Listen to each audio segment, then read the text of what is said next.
Magandang araw sa inyong lahat. Ako po si Father Jepoy. At ako po si Father Kaloy, At kami po ang Fratres. Ngayong linggong ito ay ating ipinagdiriwang ang kaarawan ng ating mahal na inang si Maria.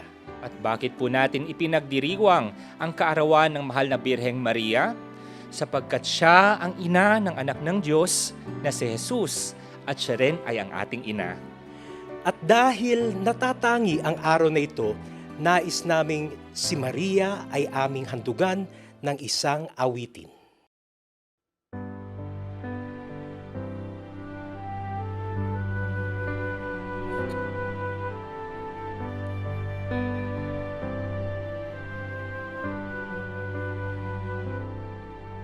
Sa pagdating namin sa iyong dambana,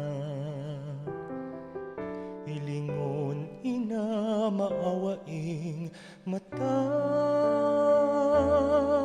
masilayan di nawa ang mukha ng iyong anak, ang mukha ng awa ng ating Ama. Ipuin ang pusong nanlalamig sa kapwa na pag-ibigang hiling. Matuturing po sana sa iba ay magpatawad, katulad ng Ama mapagmahal. Inang Maria, ina ng awa, ikaw lang ang nagsilanga sa amin ng pag-asa.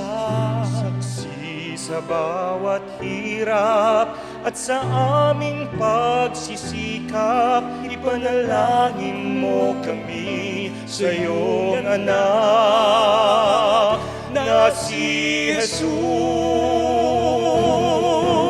Akayin mo kami sa tamang landas. Akayin mo kami sa iyong anak na si Jesus. Inang Maria, ina ng awa, sa kapwa rin kami nawa maging isang pag-asa, saksi sa bawat hirap at sa aming pagsisikap. Panalangin mo kami, ipanalangin mo kami, ipanalangin mo kami sa iyo.